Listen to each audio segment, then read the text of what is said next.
Bueno, pues este 2 de noviembre de este 2018 estamos conversando con José Eric Mendoza Luján, que bueno, pues ha escrito cosas importantes acerca de el ritual o los rituales, mejor dicho, los muchos rituales que hay que vivir en torno a la muerte y en textos diversos como uno que hemos leído con mucho interés que se llamó Que viva el Día de Muertos. Y te aprecio mucho, José Eric Mendoza Luján, que podamos conversar en una fecha como esta, pues de eso, de lo que significa el Día de Muertos, de lo que es para México esta serie de actividades, de tradiciones, de creatividad, de todo lo que involucra estos días para nosotros. Buenos días y bienvenido.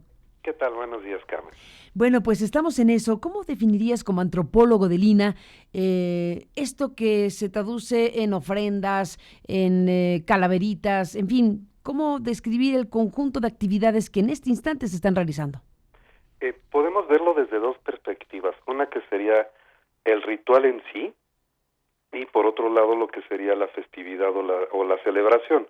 El ritual hay que entender lo que es una cuestión agraria religiosa y por otro lado la festividad que sería todo el conjunto de celebraciones, de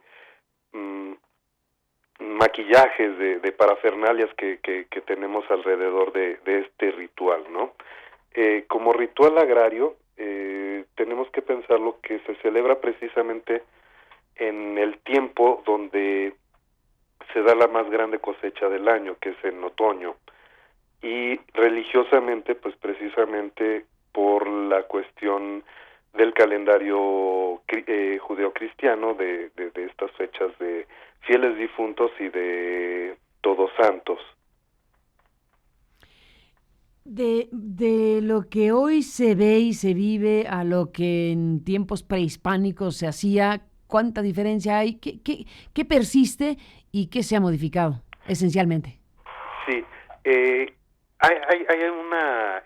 un interés muy grande del mexicano por recuperar estas supuestas raíces prehispánicas. Es muy interesante. Oye, ¿por qué dices supuestas, Ajá. antropólogo? Sí, es que tenemos ¿Duda? no, más bien esa necesidad como mexicanos de irnos a lo milenario, ¿no? Bueno, ¿y no? Y pues realmente no. Ah, a ver, descúbrenos Sí, entonces la verdadera historia. sí, es que pensamos que esto viene desde las épocas prehispánicas. Sí había unas celebraciones, tres para ser precisos, que tenían que ver con unas honras fúnebres o con unas honras hacia los muertos. La famosa festividad hacia los muertos chiquitos, la festividad a los adultos y la festividad hacia las mujeres muertas en parto. Pero estamos hablando de unas festividades que se dieron entre los náhuatl, o sea, no de todo el México prehispánico.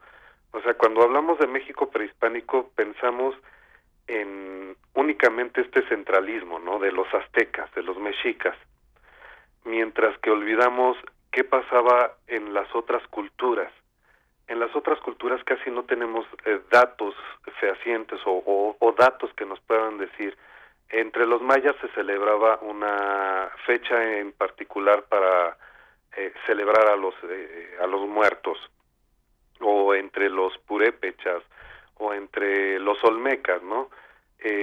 Siempre se ha centrado en esta idea del mexica, del azteca, y estas celebraciones que se daban entre los mexicas, el ritual para los o las festividades del Día de Muertos para los niños, para los adultos y para las mujeres muertas en parto, nada tienen que ver para el 2 de noviembre. Estas se realizaban entre los meses de julio y agosto y pues eran más concebidas hacia los dioses que hacia realmente los difuntos, ¿no? Entonces, cuando empezamos a analizar estas festividades prehispánicas, sobre todo estas mexicas, empezamos a descubrir que lo que nos quieren hacer creer o lo que nos queremos crear como esa identidad de es que los prehispánicos nos vinieron a dar los días de muertos, pues no es tan cierto. No es tan cierto. Ajá. Bueno, por esto por esta revisión que haces, digamos, esta conexión con el mundo prehispánico, pero hay al final de cuentas sí había honras prehispánicas en torno a los muertos, esa es la base del asunto, ¿no? Claro, sí, sí, sí, es que todas las culturas tienden a honrar a los antepasados. O sea, hay que entender que nuestra idea de como seres humanos de identidades, tenemos que conectarnos siempre hacia el pasado con nuestros antepasados para revivir el presente y poder ir hacia el futuro. Entonces, todas las culturas tienen unas fechas particulares para honrar a sus antepasados. Un ejemplo de esto es el calendario chino. Tiene 2 meses preparados únicamente para la honra de difuntos, y es muy interesante porque un mes es dedicado de los vivos hacia los antepasados o de los presentes hacia los antepasados, y otro mes es de los antepasados hacia los vivos. Pero obviamente estas festividades no son tan conocidas ni son tan aclamadas en todo el mundo porque pues no las han sacado tan a la luz. Ahora, en el caso mexicano, con la película Coco, ¿no? Sí, claro. Eso convirtió, digamos, catapultó el interés sobre México y estas tradiciones que quedan ahí registradas. Desde luego siempre ha habido turismo y gente que viene a los lugares más representativos de este tipo de tradiciones, pero con la película que boom, ¿no? Y pues podemos decir que Coco tuvo más que un boom para que viniera o que se interesara el extranjero en estas tradiciones mexicanas. Más bien, Coco fue la cúspide de todo esto que se venía pensando a través de lo que era la identidad mexicana del Día de Muertos. Eh, Pienso que realmente quien tuvo que ver mucho en esta eh, forma de pensar y de atraer al público en general hacia México y dirigir esta visión del mexicano adorador de la muerte ha sido mucho redes sociales.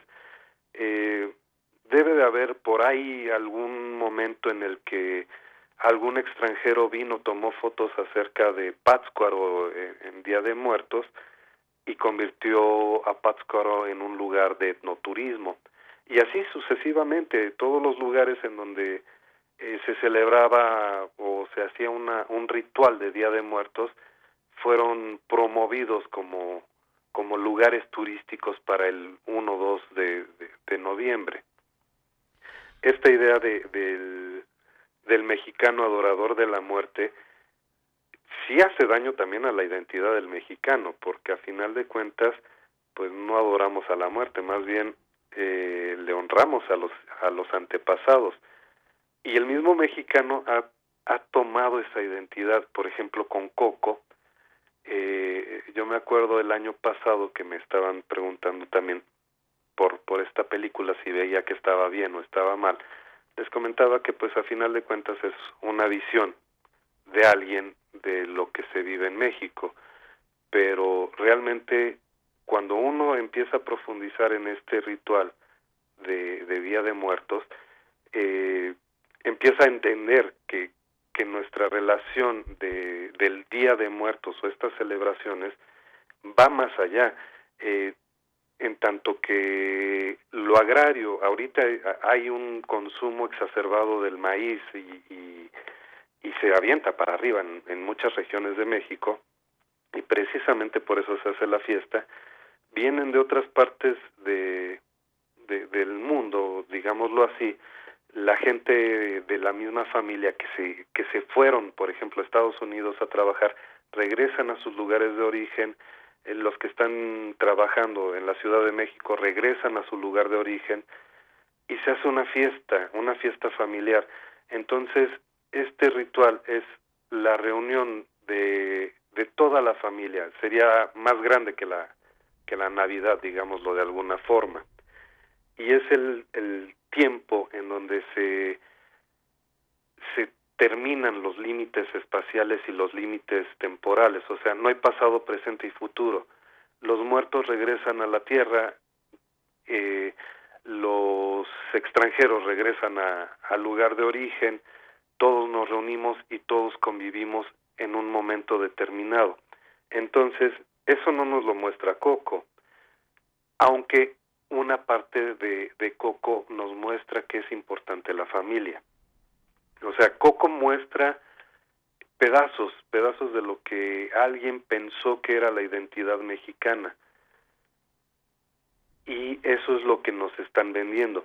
Lo importante aquí es también cómo nosotros importamos algo, o más bien exportamos algo al extranjero y consumimos importando eso que nosotros exportamos y lo resignificamos. Esa es la dinámica de esta festividad que hemos tenido. O sea, nos apropiamos de algo que no es tan propio, nos apropiamos de algo que ya está resignificado, digámoslo de alguna forma. Pues toda una revisión del tema, José Eric Mendoza, que te agradecemos hagas esta mañana para este espacio. Gracias por estar aquí, te mandamos un abrazo y seguiremos en contacto si me lo permites. Claro que sí. Gracias y buenos días, José Eric, antropólogo del INA. Para cerrar, dejamos correr este tráiler de Coco, ahora que hablamos de la película y el experto opinó sobre el tema. Adelante.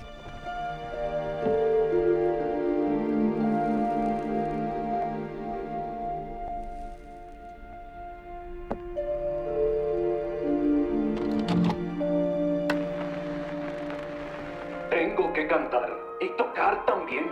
La música no solo está en mí, eso es lo que soy.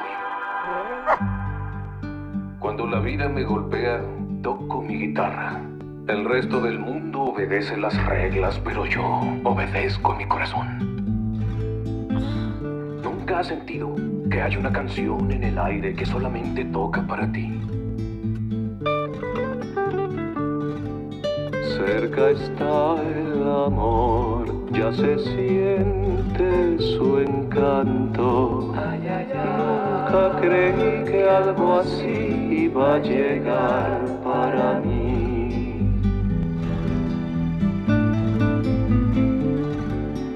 Nunca subestimes el poder de la música. Nadie iba a entregarme mi futuro. Dependía de mí alcanzar ese sueño. Tomarlo con fuerza y ver que se cumpliera.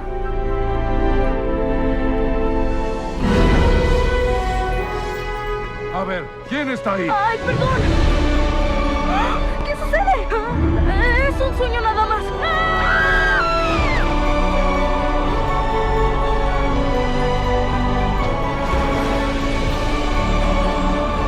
¡Dante, espera!